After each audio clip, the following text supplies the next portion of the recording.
I used to think that calling was something that you find, like a buried treasure with your name on it. You find it once and then you're set for life. But the longer I live, the more I'm convinced that calling isn't a destination at all. It's more of a direction, and it changes shape depending on who you are becoming. We're talking about that and so much more today here on this episode of The Wisdom of Wow.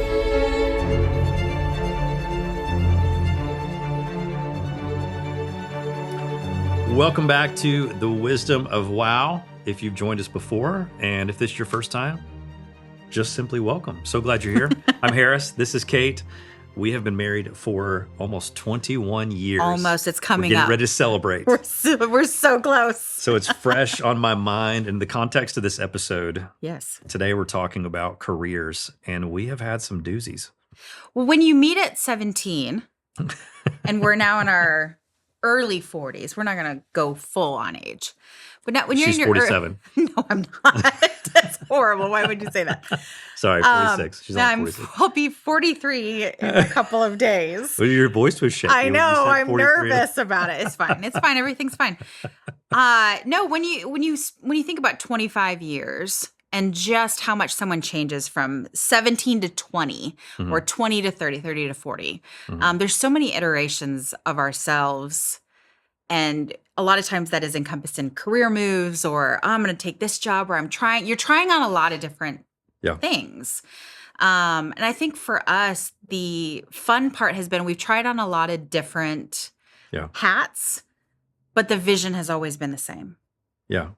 We didn't realize it was always the same. Correct. In hindsight. In hindsight, we're able to look back and see this very obvious thread that has run through our entire body of work. But I think a lot of people are struggling with this right now. And so, depending on where you're chiming in from, what season of life you're joining us in, what we all share in common right now is, well, a couple of things. One, we share COVID in common. And Yes, so we do, unfortunately. a global pandemic that disrupted everyone's work, regardless of what type of work that you do. Some people's work is still disrupted as a result of the pandemic. We are certainly included in that. It feels like there was a groove that we were in. It's not even necessarily that it was the right groove for us, but we were certainly in a groove that had been carved out because it was a path that we were traveling on. And then all of a sudden, it just the rug gets pulled out up from under you in many ways. So we'll talk a little bit about that today, kind of the feelings and the emotional roller coaster ride that it's been, to try to navigate what does it look like to do what we do in a post-COVID world. And now, of course, we're experiencing disruption all over again. Right. The AI revolution is here, and that's messing with a lot of people's minds on what is my worth, what is my value to my employers, to my clients. If you're an entrepreneur or a solopreneur or freelancer, just a lot of disruption happening right now in the world that's leading us to feel like we're on shaky ground when it comes to conversations around work and career. Yeah, I think you and I are also on the tail end of like a generational shift. We are technically considered millennials. We're elder millennials. I don't identify. I know you don't millennial at all. identify it, but regardless, like based on based on being born in 1983, there was still very much this: you go to school, you go to college, you pick a job, you stay in that job forever until the end of time. Yeah. And that mentality really shifted for the generation after us. It became a little bit more nuanced, a little bit more flexible. I remember growing up and hearing a lot of, well, you should become a lawyer, you should become a doctor, you should, join a great program at a great college, or marry one. Ladies, marry one. Sorry. And I think because of that, there was just always this: you pick a lane and you stay in it. Yeah. My dad has been a CPA for as long as I can remember, variations of that specific job, but always that job. Where my youngest sister went to college. She has a degree in exercise science from Iowa State University, and she is a compliance officer at United Healthcare. So, she is not necessarily in the job she originally started out in. Mm-hmm. And she's doing something else because that's actually what pays the bills. Mm-hmm. And you can always see this friction around is this really what I want to be doing forever? Is this really, and I don't think you and I approach any job, any work with, is this what we're doing forever? And more of a, okay, in this season, what is most necessary for us? What is most needed for us to stay in pursuit of the vision? Hmm. And we have worked really hard over the last 10 years, just slightly before COVID when we started Story on, oh my gosh, I think this is really where our passion is. I think investing in the next generation of storytellers, really helping people understand and hone their craft, speaking into how every single person in those kind of jobs, whether they're leaders or executives, or freelancers, how they're shaping culture. Like we want to be speaking into those people. And so that's really what drives all the work that we now do. Hmm. Yeah. But I couldn't have told you that was what we were No. supposed to be doing, No, and you do magic shows. yeah, yeah. And a lot of people, I think there's just so much stress and pressure of like, what's your life's purpose? Find your why. We could talk a little bit about that as well in this episode, the difference between why and wow. I have some strong opinions on that Mhm. because there's this pithy advice floating around where it's like, find your why, start with why. But I actually think why is anchored in an experience of wow. So it's wonder and a wow moment that first gives birth to, oh, like what if I could do something like that? Yeah. And so let's just try to mix all these together a little bit, have a conversation, and see where we end up. I think it's going to take us to some interesting places. If we go back to the very beginning, for me, in my navigation of quote unquote career, it started much earlier than yours, right? I don't think at I mean, 9 you years started old. at, I was going to say, what, 11? Yeah, well, that's when I got my first paycheck. I literally remember getting the paycheck and seeing $25. It was a check, handwritten check, not a printed check. Old school. Old school, yeah. But I remember getting that check, $25, and I felt rich. I was just like, this is so, I can buy like an entire model car with this money. I didn't. I spent it on a photo shoot. True story. My parents bought me a tuxedo for my shows. I still remember, like we bought this, the tuxedo was used, Mhm. and we bought this white button-up shirt that was new, but it wasn't a tuxedo shirt with the ruffles. And my mom went to Walmart and bought these little like black buttons Yeah. and took all the white plasticky buttons off and put the black ones on there so it looked more like a tuxedo So shirt fancy. because we were so poor and it's like that's all we could afford. And then I spent the $25 on a photo shoot so I could get like my first headshots made. They're pretty cheesy. And you were, This is like 11 years old. Yeah. yes, yeah. At 11, I was still thinking that horseback rider was a job. I was like, yeah, I'm going to be It a is. horseback. It is a job. I mean, it's adjacent It's to a job. It's totally a job. I was like, I'm going to do that forever. We know some trick riders that perform horseback riding in shows, like Stampede in Pigeon Sure. Forge. Yes, I have friends that work Stampede. Yes, yes. So, like at 11 years old, you start getting sort of tricked into thinking like, oh, I found my life's purpose because this is what I love, and so my purpose is to be a magician. And at 11, you obviously don't have the wisdom Yeah. and the capacity to understand what purpose even means or what it is. You just know that there's something like exciting about this thing that Yeah. you've discovered, and you're like, I want to do this for the rest of my life. Or if you're me, which I was not choosing a job at 9 or 11, you graduate from high school and you get the Dr. Seuss book, Oh, the Places You'll Go, Hmm. because the world is your oyster. You can do Mhm. anything you want, but also not. You have to find a good job and you have to get paid well and you have to just stick with it forever and find the right boss and you do you. It's interesting that we read those books as kid. They give them to you. Hey, You're kid, like, here we go. anything's This is possible. it. Anything's But possible. also- and then we're going to take those away because you're old now. By old, we mean you're a teenager and it's time to be responsible and not Yes. dream these crazy dreams. So get your head out of the clouds. Mhm. And so as a teenager, my head was still in the clouds. Yeah. And in my 20s, my head was still in the clouds. And many people have heard my story. They've heard our story either on this podcast series or through something else. Mhm. But in my mid 20s, as we're kind of approaching our 30s, it's like, whoa, I don't think this is about magic shows anymore. Right. And I remember the first year we did Story in 2016, I went through this like identity crisis. Yep. It was like, well, I don't, and there's I've told this story before, not super publicly, but I remember we had this small office building at the time. Mm-hmm. And I remember one of our team members was down the hallway in her office, and she was going through footage from Story 2016. And I was just in my office working, but I could hear her going through the different clips. And I was like, oh, that was an amazing speaker. That was a great talk. I remember that person. And then every now and then she would get to the parts where I was on stage emceeing because I was hosting. And it was so fascinating to me to listen to the tone of my voice. Mm-hmm. And I felt compelled. I got up, I walked down the hall to our office. I was like, go back, show me some of this footage. And I looked at this footage of myself and I was like, hunkered down and cowering. I was like little like this. And I was just talking as fast as possible. I was like, oh my gosh, it's almost as if I am apologizing. Like, I'm so sorry that I'm just here because I've got to tell you who this next speaker is and tell you when the break starts and when we start again. And I promise I'll get out of the way as soon as possible because I know I'm not the person you're here to see. But do you remember the pivoting moment where that changed? I do not. Because I do. I think it was either in 2017 or 2018. I don't remember exactly which year it was.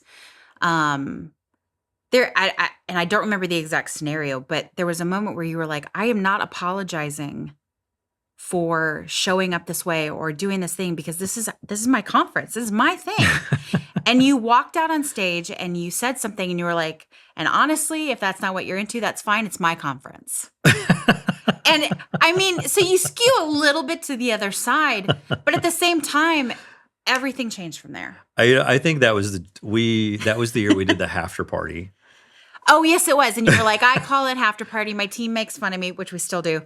Because it's halfway through the brilliant. conference. It's also brilliant. It's not an after party. It's on the midway point. Correct. Most people just thought it was a typo, and they're like, "Your after party has an H." Doesn't make any sense. The after party. Come on, that's so good. It is so good. But you walked out on stage and you unapologetically said exactly what you wanted to say, and from that moment, you showed up differently in every meeting, in every planning session, and even on the stage. Well, I think part of that, whatever was going on behind the scenes, was this shift that I think we're trying to get at in this episode. And that is, at the time, my identity, well, gosh, there's so much I want to get to, and we're already 12 minutes in. Identity, there's this thing going around. When I was like a teenager in my early 20s, I think a lot of this happens in religious upbringing. And it's like, don't find your identity in your work. Your identity is not your work. Your work is not your identity. You are so much more than what you do. Sure. And I always struggled with that. And like when I heard it, I embraced it. And I was like, that's true. I need to not find my value as a human being in like only in what I do. And yet work is this thing, this really sacred thing that we do to give our life meaning. And so it matters. Our work matters. And it might be true that I am more than my work, but I'm going to spend a third of my life at least working. I'm going to spend another third sleeping. Yeah. So like those are massive chunks of my story that I'm living. And those are probably a part of who I am, I would hope. And so we should, one, take it seriously. Second, it is a part of our identity. But when your vocation shifts and you're not just the magician anymore, or you're not just the fill in the blank anymore, and now you're a mom, or now you're a conference organizer instead of an entertainer, things change because that expression of your work changes. I remember walking out in 2016, that first year, the year I was like playing small and trying to shrink and apologize for being on stage. I walked out in the lobby afterwards to meet some attendees. And I remember someone walking up to me with a big smile on their face to talk. And as soon as they got there, like, hey, is Brad Montague still here? And he was one of the speakers at our conference. He's a great friend of mine. Yes. And instantly I was like, oh, that's right. Like, this isn't my thing. It confirms the bias that you have. Yeah. Where you're going, I need to play small because I got to kind of shrink out of the way. And then that confirmed it. Hey, we're not really interested in you. We're really interested in Brad or whoever else. Well, like, I don't remember the details, but like a week or two before the conference, I was probably in a lobby at a theater signing autographs and taking selfies with people who wanted to meet me. And all of a sudden, here was someone who they just wanted to get to me so they could get to someone that they actually wanted to meet and take a selfie with or get an autograph from. And so I had to reconcile a lot of stuff in my story about who I was and what I do. And around that same time, I ran across a great quote. She was not a friend at the time. We've had a chance to become friends with her since then. Her name's Jade Simmons, and she has Jade this is beautiful wonderful. idea. She said this. She said, "Purpose is not what you do; it's what happens in the world around you when you do what you do." I'll say that again. Purpose is not what you do; it's what happens in the world around you when you do what you do. And when I was going through that season, I was like, okay, wait a second. Did I miss my calling all those years because I was doing magic shows? Did Yep. I like mess up my life's purpose? No, one purpose is probably not singular, first of all. Mm-hmm. And so you're allowed to change and evolve and grow as you go throughout your life. Yes. But second, magician is a vocation. Magic shows is like a vocation. Conference organizing is a vocation. Telling stories, storyteller, that's a job, that's a vocation. Building websites, creating experiences, consulting, coaching, designing, those are all vocations and job titles. But if you look at our entire body of work, there's this single thread that runs through, at least my body of work individually, Mm-hmm. from the time I was 11 years old and got my first paycheck to today. And so what I do has changed. But what happens when I do what I do has not changed. At the end of the day, everything that I've been doing, whether I was consciously aware of it or not, was motivated from the desire to give birth to some sort of possibility in someone's mind and heart, to stir their wonder and their imagination enough to give them permission to believe that more is possible in their story than they realize. And while I'm still doing that, that purpose has not changed. It's just grown. It's expanded beyond merely telling my own stories and you telling your stories to us, also helping shape the storytellers, the other storytellers who are shaping the world.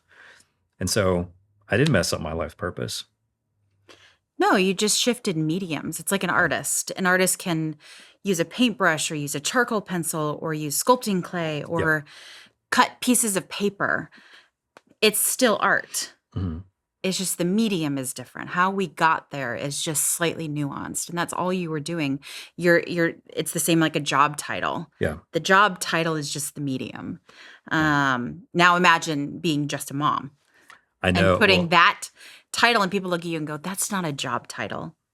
It maybe not on paper, but it's the most important job title I've ever had.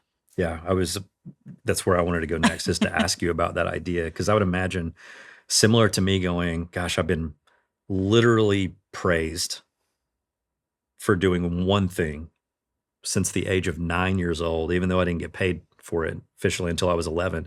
From the age of 9 into my 30s, it was just like, you're awesome. Oh, why am I so awesome? That was an amazing show.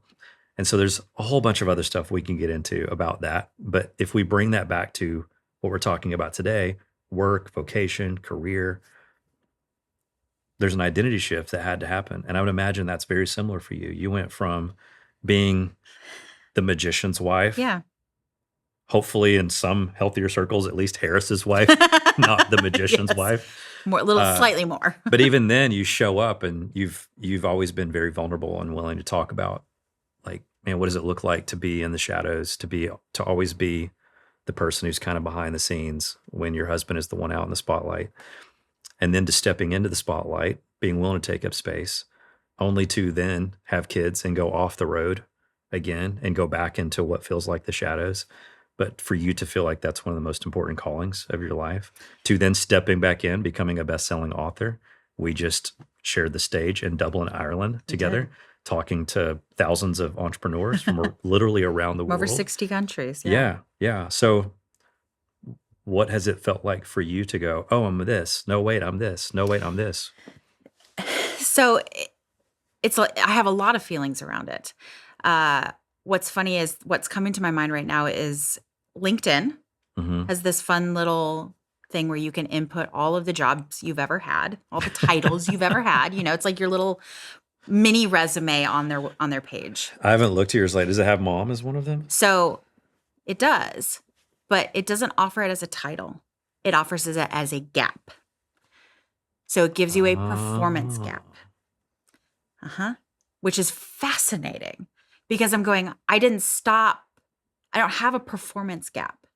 I've just I shifted gears because I, like you, in hindsight, my work, the thing that has driven me all of these 40, almost 43 years, has never changed. It just has looked very nuanced. The way that I show up on a stage when it's a magic show, the way that I help create events or create a show alongside of you for many years, to becoming a parent, to writing a book about being rebellious and owning who you are and never settling for just standard status quo. Those are things I instill in my own kids. Mm-hmm. So the work has not changed. The passion, the vision, the purpose is not different. But the world looks at that and goes, oh, you've got a gap. No, I don't have a gap. I was still honing skills. They just look different and they're not celebrated in the same way, which is so unfortunate. Because I think a lot of the women who listen, who might be listening right now, and I encounter these women literally everywhere around the world. I just did in Dublin. There is this sense of we're operating and playing inside a world that wasn't created for us. Take that and set that aside.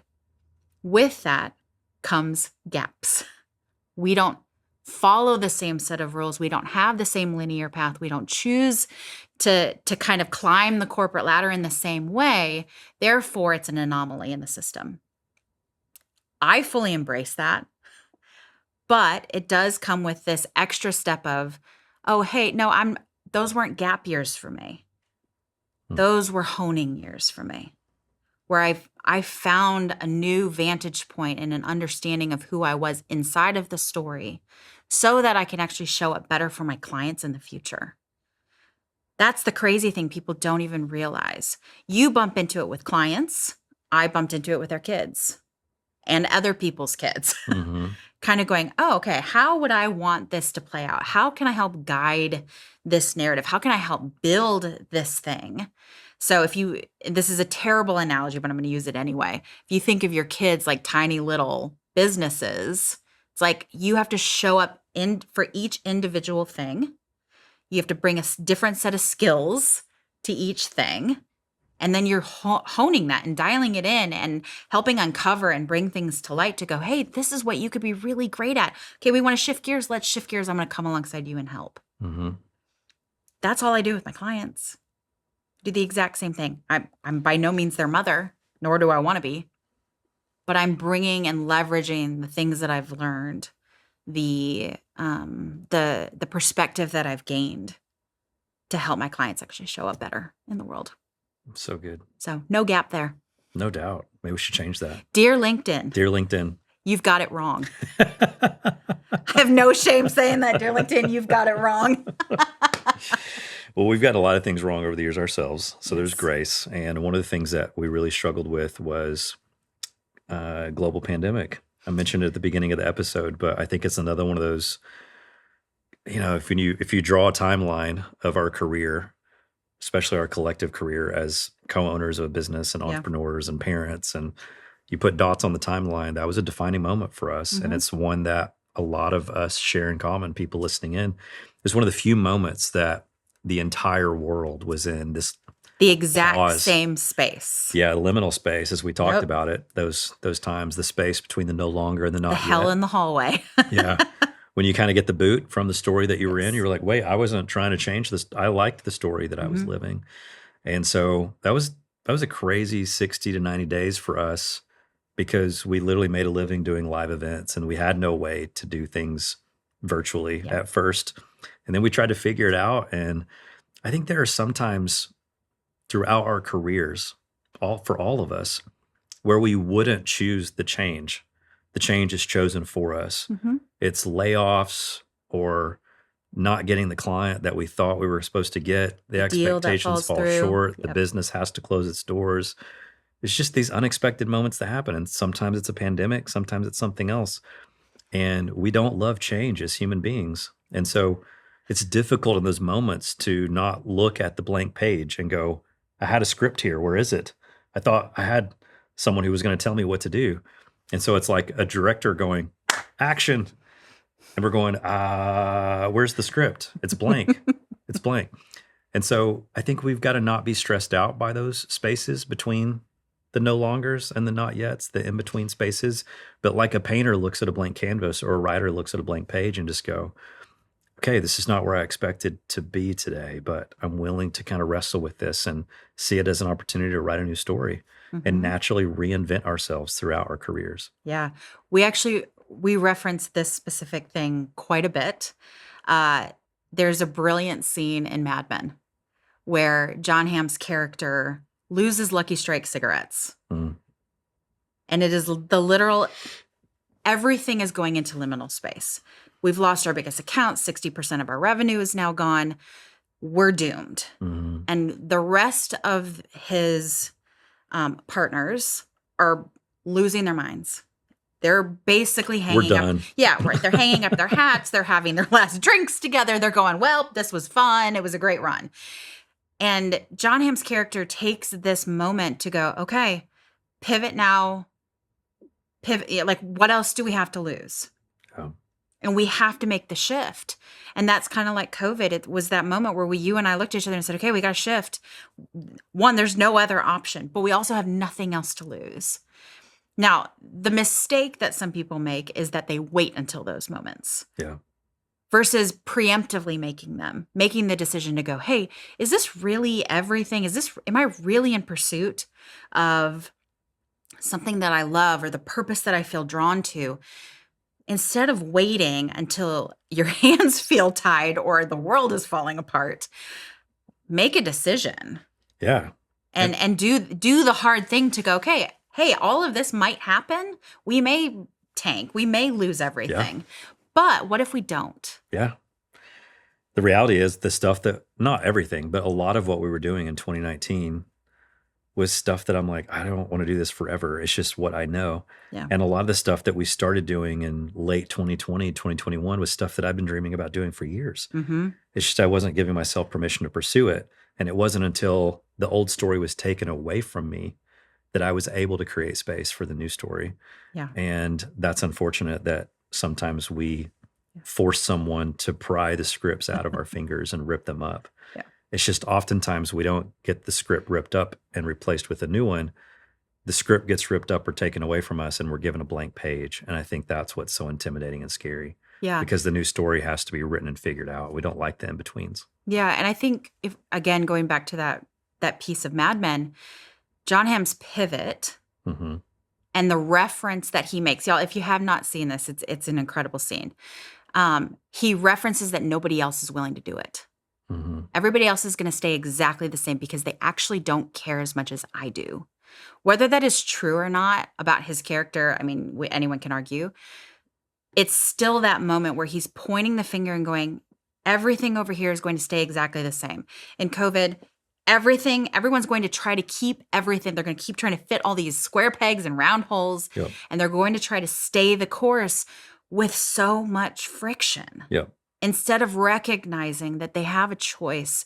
And every single day we get to choose our hard. We can choose to do the hard thing that is uncomfortable and unknown, or we can do the hard thing of staying exactly where we're at. Yeah. Okay. In closing, I don't think that we can have a conversation around work, identity, careers in 2026 without talking about AI. And fun stuff. Yeah. And the reason why is a lot of people feel like they're on shaky ground right now. Is AI going to take my job? What does the future look like? Is AI going to kill us all and take over the world? There's so much anxiety around this. And we obviously have all the answers. And so I'm just joking. 100%. Duh. That's why they're here. That's why you're listening, right? Yes. We obviously do not have all the answers. Not. But there is one thing that I feel very strongly about. And I think it's relevant to this. And so I think it's a good way to kind of wrap up and give people some really good insights to think about. And that is, we are moving out of the information age into the imagination age. And what no one is talking about is the underlying shift of the currency of our economy. And so if you are a white collar worker at a company, if you're a traditional blue collar worker, you work with your hands. If you are a stay-at-home dad, a stay-at-home mom, a teacher at a school, it doesn't matter what you do for a living. Our economy is built around currencies, and the old Mhm. currency was knowledge, which is what led us to sort of worship at the altar of education, as I like to say. And We, kind of skate, right? yeah, You just kind of skate because you're staying the course. yeah. And so the way the world has been built in the information age is the more knowledge we had, the more expertise we developed, the more valuable we were to employers. And sure, if you're an entrepreneur, an employer might be a client who's hiring you. You might have 50 employers if you're a Mhm. solopreneur or a freelancer. Yes. Or maybe you have one employer, but still, the more you know, the bigger degree, maybe a master's, maybe even a PhD. We supposedly did those things because that would make us more valuable. We could earn more money. Knowledge is no longer the currency. Nope. I have a device in my pocket that has basically all of the books in all of the world's libraries, and I can search them with my fingertips. And a large language model driven by artificial intelligence is leveling the playing field. Knowledge is not the differentiating factor anymore. Knowledge is now abundant and cheap. And so the question is, okay, well, if we, from the time of the printing press through the time of the Industrial Revolution, the internet, and now the AI revolution, a lot of people are calling it the AI age, by the way. I don't like that. It's the AI revolution Yes. because we're going to experience a moment of a revolution. AI will then be normalized, but the age that will last is the imagination age. But the currency of the imagination age is wisdom. So we're moving from a knowledge-based economy to a wisdom-based economy where it's not about what we know, it's about our ability to ask the right questions. And so I think for anyone listening in who's in that season of, I love my job, but I don't know if I'm going to get to keep it because there's another version of disruption coming, or I don't even have a job right now and I'm trying to figure out what to do with my life, or I feel like I just graduated from a school that prepared me for a world that no longer exists. Right. Regardless of what situation you find yourself in, your ability to create value in the world beyond your inherent value as a human being is found in the wisdom that you bring to the table. And wisdom, yes, comes in time with age, but Socrates says that wisdom begins in wonder. And sometimes the time that our wonder is most awake is when we're children. Your inner child has wisdom. Little kids have wisdom before their wonder gets wounded and they grow up. And so wisdom isn't just an age thing or a time thing. I think it's something we can choose because we can choose to discern and pursue wisdom just like we can choose to wonder. And so I think the wisdom economy is a part of this conversation as we all Hmm. figure out our vocations and the way that we make a third of our lives matter through the way that we work. Sounds so terrible. Third of our life. The other third is spent sleeping. Yes. Yes. All right. Anything that you want to add to the conversation around career, vocation, work before we wrap this one up? Not really. Just you get to choose. I think we forget that we have autonomy over the way that we show up, the way that we do things. Mhm. You get to choose. Yeah. So don't forget that there's not some overlord telling you what you can and can't, at least not currently. There is no overlord telling you what you can and cannot do. You have autonomy. So Yeah. make decisions. Yeah. Make decisions in wisdom. Yes. And if you're going to pursue wisdom, pursue the wisdom of wow, Yes. and which is an appropriate name for this podcast. All right. We brought it full circle once again. Look at that. You're awesome. So are you. I married an incredibly wise woman. And it's because she's willing to pause and wonder with me from time to time. We should talk about intellectual humility at some point in a future episode because that's That'll coming be up a the lot. 1 hour podcast. Yes. episode. Yes. All right. As always, we want to know what you thought. What was most helpful? Leave a comment below. The audio version of this podcast has been amazing. It has reached, I just counted them 24 countries. before we literally hit record. We counted them up. 24 countries around the world. Listeners to this podcast in 24 countries around the world. However, not a lot of people hanging out with us on YouTube yet. So depending on when you're watching this, I don't know what the views look like, but we would appreciate your help in helping more people discover this podcast and this content. So if you found some joy and insight, maybe even some wisdom in this episode, we would love for you to assist with helping other people discover it. One of the simple ways you can do that is to hit like, subscribe, Share. I forgot what the YouTubers say. Punch that Oh gosh, Hit I have that- no hit idea. that- hit I don't that think bell, I'm that cool. That bell, those notifications button, the subscribe, blah, blah, punch all the things, hit the buttons. I don't know. We're not cool. We're never going to make We're it never as going to be YouTubers. cool. Sorry. But we thank you for listening and watching from wherever you are around the world. Thanks for helping us spread the word about this podcast. Thank you so much for tuning in and listening to the wisdom of WoW. We'll see you in the next episode.